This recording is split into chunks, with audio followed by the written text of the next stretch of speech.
오늘 이 시간 우리에게 주시는 하나님의 말씀 역대상 1장 5절에서 7절의 말씀이 되겠습니다.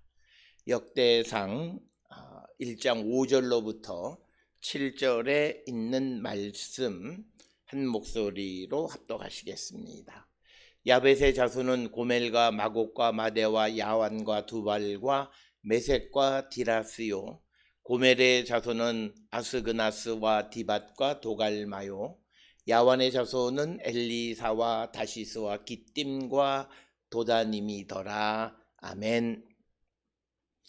오늘 우리가 함께 읽은 역대상 1장 5절로부터 7절에 있는 말씀은 노아의 후손 가운데 야벳의 자손들에 대해서 기록하고 있는 것이 5절, 6절, 7절이고 이제 역대상 1장 5절로부터 23절까지가 노아의 후손들에 대한 기록이 있고 그 가운데 5절부터 7절까지의 그 야벳의 자손으로 기록되어 있는 14곳의 이름이 등장하는데 사실 야벳의 자손으로 기록된 고멜, 마곡, 마대, 야완, 두발, 메색, 디라스, 그 다음에 아스그나스, 디밧, 도갈마, 그리고 엘리사, 다시스, 기띔, 도다님 이 이름들은 전부 다 인명 혹은 지명에 해당하는 것이 되겠습니다. 특히 지명과 관계되어지거나 어떤 민족의 이름이 오늘 주시는 5절, 6절, 7절이고 특별히 오늘 주시는 5절, 6절, 7절에서 야벳의 자손에 관한 족보의 이야기는 어떤 그 당시의 야벳의 후손들이 지배하고 있는 지역을 우리에게 가르쳐 주는 그런 내용이 되겠고 특별히 오늘 주시는 5절, 6절, 7절에 나와 있는 이 족보를 통해서 적어도 이 야벳의 자손에 관한 이 족보가 어느 시대적 배경을 하고 있는가라고 하는 것을 우리가 알 수 있습니다. 오늘 주시는 5절로부터 14절에 나와 있는 것을 통해서 보면 메소포타미아의 북쪽 지역과 그리고 우리가 흔히 말하는 아나톨리아, 소아시아 지역의 그 지역을 야벳의 자손들이 지배하고 있었다. 그리고 이 지역에서 이들이 사용하는 것은 인구어라고 하는 인도 유러피안 언어를 주로 이들이 사용을 하고 있었고 그리고 오늘 주시는 이 본문을 통해서 보면 이들의 주된 민족은 그리스 사람들과 헷사람 즉 터키와 그리고 메데 사람들 그런 사람들이 주된 그런 민족이었고 그것이 바로 야벳의 자손이었다라고 하는 겁니다.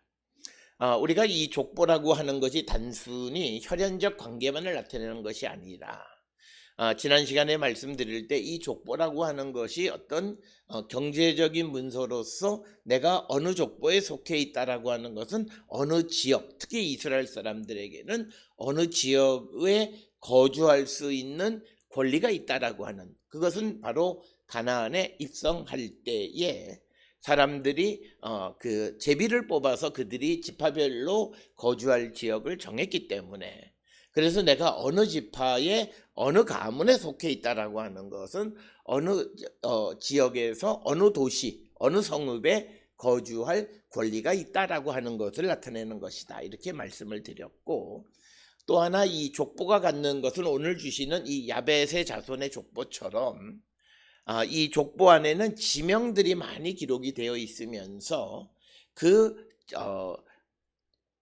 야벳의 자손처럼 그 족보들을 그 민족이 지배하고 있는 지역이 어디냐를 나타내는 그런 역할을 하는 것이 족보이기도 합니다.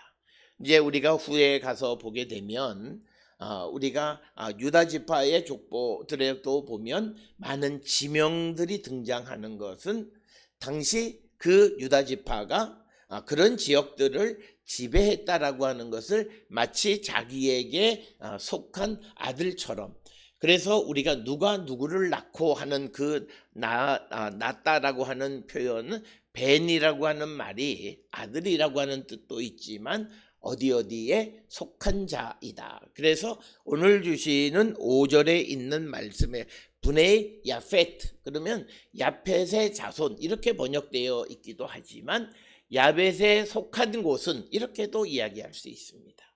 그래서 오늘 주시는 5절, 6절, 7절에서 야벳의 자손들의 이야기를 기록하고 있는데 이것은 바로 야벳에게 속한 지역.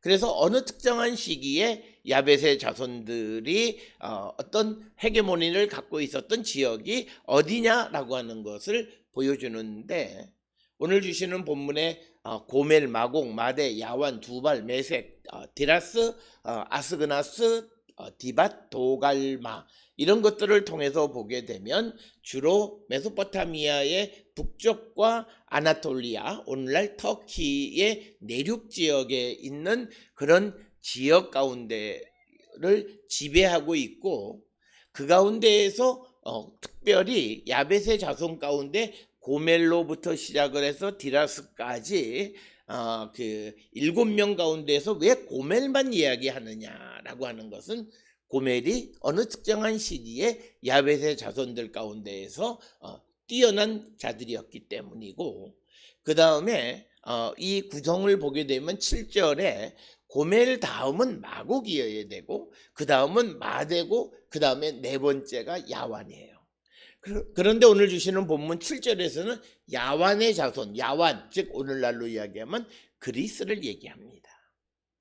거기에 속한 것은 엘리사, 다시스, 기띔, 도다님이다 이렇게 이야기합니다. 그러니까 그리스에 속한 것은 엘리사나 사이프러스, 그 다음에 다시스, 그 다음에 기띔, 이 사이프러스 안에 있는 키타온이라고 하는, 그 다음에 도다님, 로드섬, 주로 지중해 연안에 있는 도시 혹은 섬들을 얘기하는 거죠.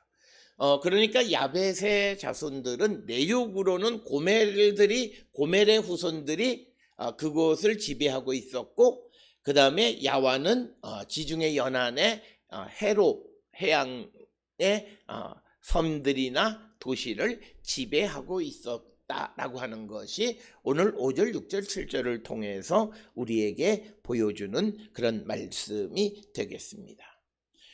특별히 오늘 주시는 본문에 보면 야벳의 자손 7명 중에서 고멜과 야완에게 그 다음에 후손들이 누구다라고 하는 것을 언급하고 있습니다. 그래서 오늘 주시는 이 짧은 족보 야벳의 자손에 관한 족보를 보게 되면 이 족보는 수직, 즉 야벳, 고멜, 이렇게 흘러가는 그 다음에 아스그나스 이렇게 흘러가는 수직적인 것과 그 다음에 야벳의 자손 고멜과 형제가 된 수평적으로 마곡, 마대, 야완, 두발, 메색, 디라스 그리고 고멜의 자손은 또 아스그나스, 디밧, 도갈마, 야완의 자손은 엘리사, 다시스, 기띔, 도다님 이처럼 수직적인 것과 수평적인 족보가 같이 겸비되어져 있는 앞에서 우리가 보았던 1절로부터 4절까지 아담으로부터 노아의 아들 셈, 함, 야벳까지의 이야기는 주로 수직적인 한 사람씩 이렇게 기록이 되어져 있었는데 오늘 주시는 5절로부터 7절에서는 이것이 수직적 족보와 수평적인 족보 두 가지가 겸비되어져 있다라고 하는 것입니다. 그래서 오늘 주시는 이 야벳의 자손에서 특별히 고멜이 택해졌고 그리고 7절에서 야완의 자손들에 대해서 족보를 기록하고 있는 것은 바로 이 고멜과 야완이 이 야벳의 그 지역 가운데에서 헤게모니를 잡았던 두 나라에 대해서 언급하고 있는 것이다 라고 하는 것입니다. 그래서 오늘 주시는 본문에 특히 7절에 등장하는 야완, 그리스가 이 지중해 연안 지역의 그 헤게모니를 잡게 되어진 원인을 우리가 이 역사적 배경을 살펴보면 우리가 메소포타미아 고대 근동은 주전 6세기까지는 주로 그 메소포타미아가 시리아, 이스라엘, 이집트 즉 남북으로 서로 전쟁도 하고 교육도 하고 하는 그런 시대였습니다. 그러나 6세기 중 말엽 페르시아 제국이 형성되어지면서 이제 메소포타미아의 세력이 아나톨리아, 터키를 건너서 그리스 지역과 전쟁하고 교역하고 하는, 우리가 흔히 아는 무슨 마라톤 전쟁이라든지 살라미스 해전이라든지 이런 모든 것들이 전부 그리스와 페르시아의 전쟁입니다. 그래서 그리스와 페르시아의 전쟁의 가운데 있는 것이 아나톨리아이기 때문에 과거에 그곳에 헤게모니를 잡고 있었던 고멜, 키메리아 사람들이 세력이 약화되고 계속 전쟁을 하게 되어지는 통로 역할을 하다 보니까 그 내륙 지역 자체는 그렇게 발전할 수 없고, 그래서 그 헤게모니는 점점 잃어가고, 그러면서 이제 5세기 4세기로 접어들면서 이제 터키나 페르시아나 또는 그리스가 해양을 통해서, 지중해를 통해서 이제 그리스를 공격하거나 또는 그리스가 페르시아로 진격하는 데 있어서 굉장히 해양을 중요하게 여기고, 그때 중요한 역할을 했던 항구가 다시스라고 하는 것이고, 그렇게 해양으로 옮겨지면서 엘리사나 기띔이나 도다닌 같은 섬 혹은 섬에 있는 도시들이 중요하게 여겨졌다. 그래서 오늘 주시는 이 7절의 말씀을 통해서 보면 주전 4세기, 특히 5세기 4세기에 지중해 연안을 통해서 페르시아와 그리고 그리스 세력이 충돌하던 시대, 그러면서 그리스가 이제 마게도니아의 알렉산더가 333년, 332, 331년에 이제 이스라엘뿐만 아니라 그리고 고대 근동 지역의 메소포타미아 지역을 점령하게 되어짐으로써 세력을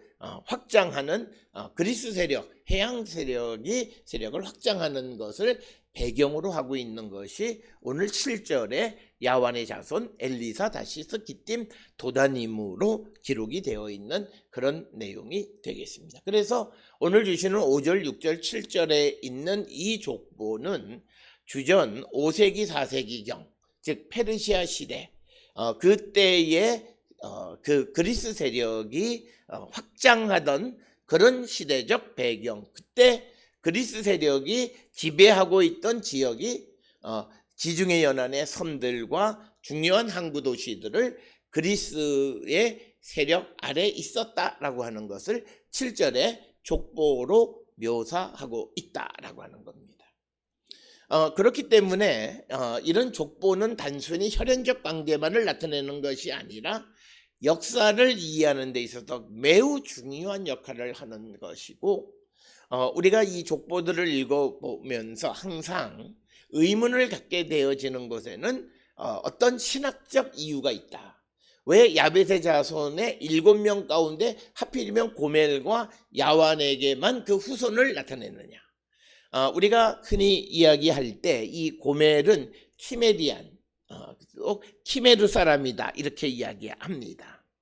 이들은 주로 흑해 북쪽 지역과 다뉴브 사이 지역에 위치하고 있던 사람들로서 주전 8세기부터 6세기에 가장 세력이 아주 최절정에 달하던 그런 나라였습니다. 그렇지만 그들은 주전 6세기 이후에 서서히 세력이 약화되어지는데, 그 6세기 이후에 세력이 약화되는 이유는 페르시아와 그리스 사이에 전쟁을 하게 되면서 그들이 거주하는 곳에 페르시아나 혹은 그리스 세력들의 전장으로 사용되거나 많은 그런 군사들이 이동하게 되어지므로 그 지역이 어떤 세력을 확장하기가 어려워졌다라고 하는 거죠. 그래서 6절에 등장하는 것처럼 이 그리스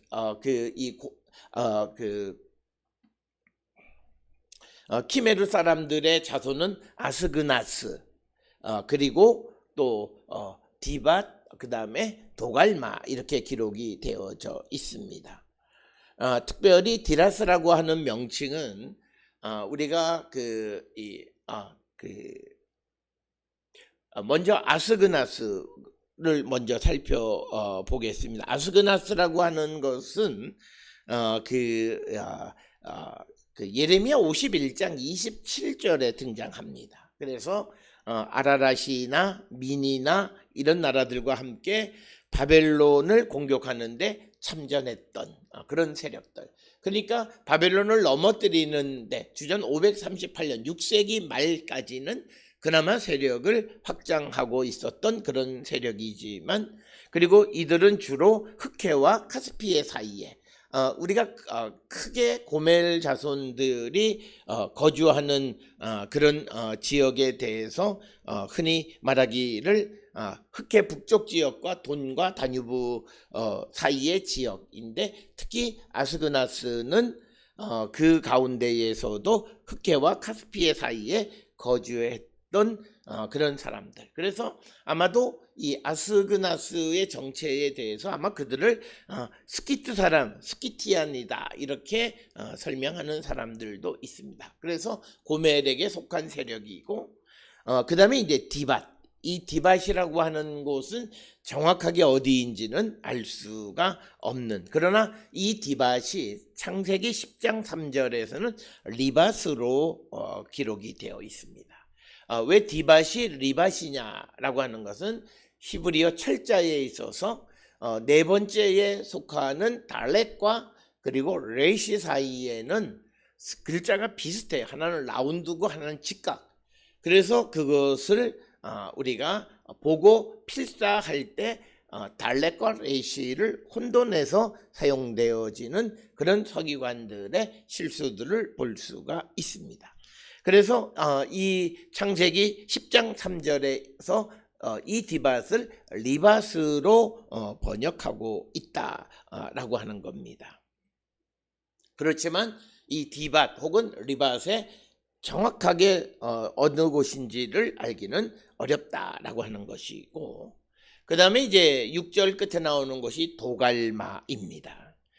이 도갈마도 에스겔 27장 13절 14절에도 등장하는데, 특히 38장 6절에서는 야완, 두발, 메색과 함께 하람과 칼게메시 사이에 위치한 틸가리무를 도갈마다 이렇게 이야기합니다. 틸가리무라고 하는 곳입니다. 그래서 이 고멜이 세력을 주전 6세기 말까지 최절정의 세력을 이루고 있었던 그때에 아스그나스, 스키티안이나 디밧, 리밧 그리고 도갈마, 틸가리무를 정복하고 그 세력이 거기까지 확장되어졌다라고 하는 것이 6절의 고멜의 자손에 관한 이야기가 되겠습니다. 5절로 거슬러 가면 이제 야벳의 자손 가운데 고멜, 지금 고멜에 대해서 이야기. 그 다음에 이제 마곡이다라고 하는 겁니다.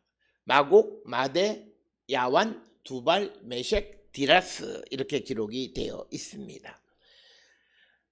오늘 주시는 이 마곡은 곡의 땅이다 이렇게들 흔히 많이 이해를 합니다. 그러나 이 마곡이 정확하게 어디인가라고 하는 것에 대해서는 우리가 정확하게 그 지역이 어디다라고 말하기는 어렵다라고 하는 것이고, 그 다음에 등장하는 것이 마대는 이사야 13장 17절이나 예레미야 25장 25절 이런 데에서 이 바벨론을 도와 아시리아를 정복하는데 일조했던 것이 마대 혹은 메대, 이 아카드어로는 메대로 기록이 되어 있습니다.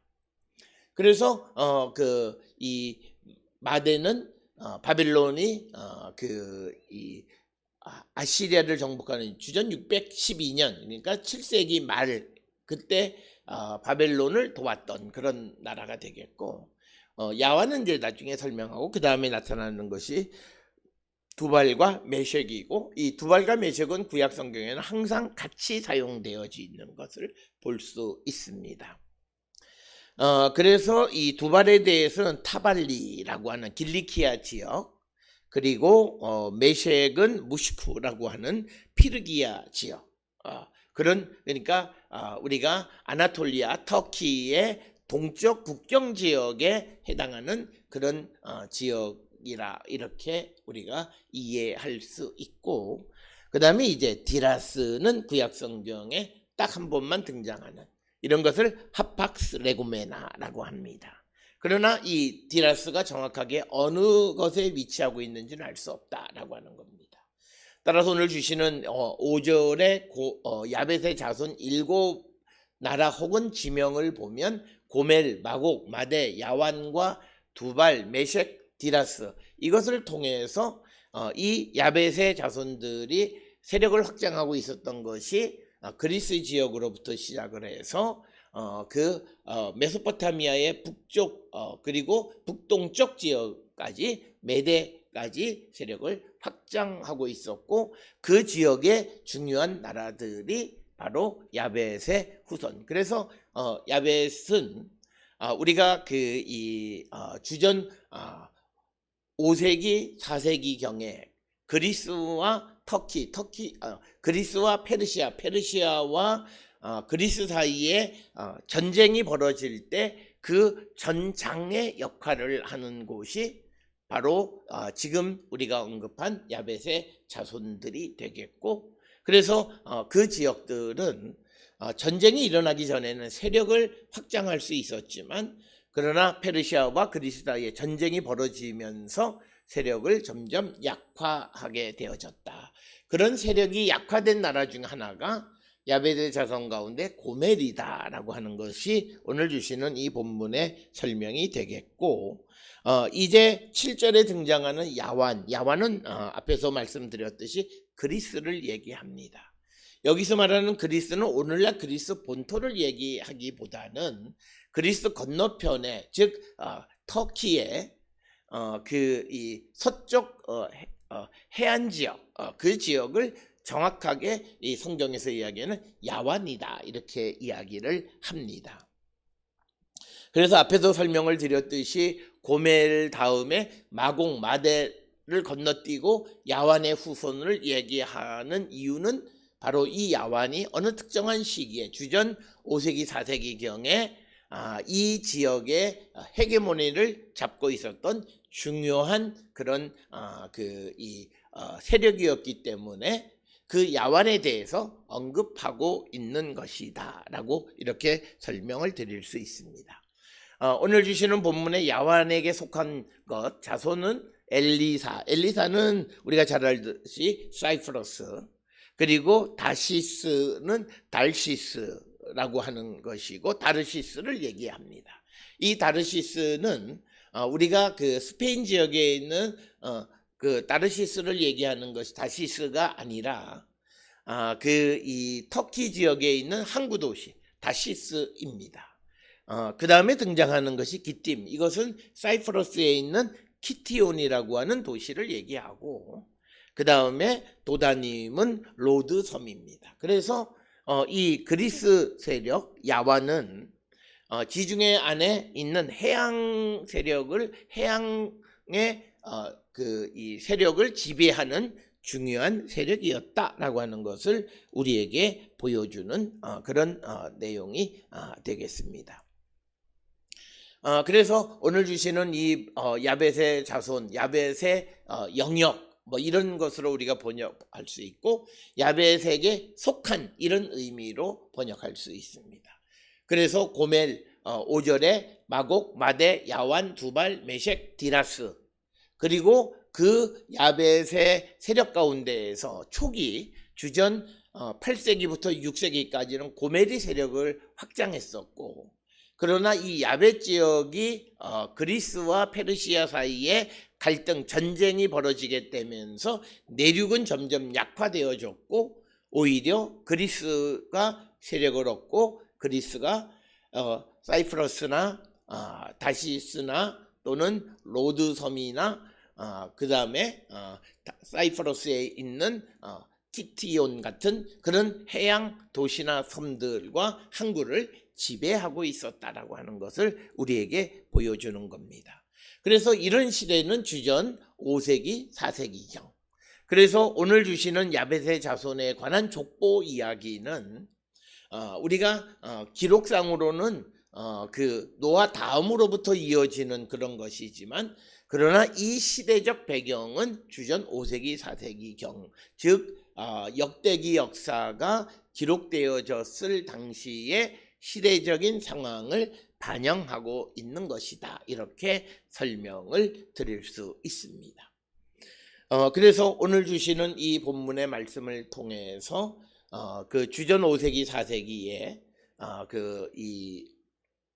이 세계의 특히 그리스, 아나톨리아, 터키, 그리고 메소포타미아 북쪽 지역을 지배하고 있는 곳이 야벳의 자손이다. 그래서 결국 이 야벳은 노아로부터 나온 후손들이기 때문에 그 지역 전체가 결국은 한 조상, 즉 이스라엘과 같은 뿌리에서부터 나온 그런 조상으로부터 나온 그런 민족들이다라고 하는 것을 보여주고 있고, 그렇기 때문에 그 야벳도 결국은 역사적으로 하나님과 관계없는 것 같지만 결국은 하나님이 만드신 아담으로부터 이어져 오는 그 후손들이기 때문에 그들의 역사 역시도 하나님이 주관하시는 것임을 보여주는 것이 이 역대상 1장 5절로부터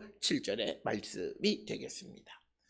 이처럼 성경 안에서는 하나님께서 온 세상을 주관하시고 세상의 주인이시다라고 하는 것을 이 족보를 통해서 우리에게 다시 한번 보여주고, 그래서 우리가 이 하나님에게 순종하고 하나님의 말씀에 순종하는 삶을 살아야 됨을 당시 유다 백성들뿐만 아니라 오늘 우리에게도 가르쳐 주시는 귀한 말씀이 되겠습니다.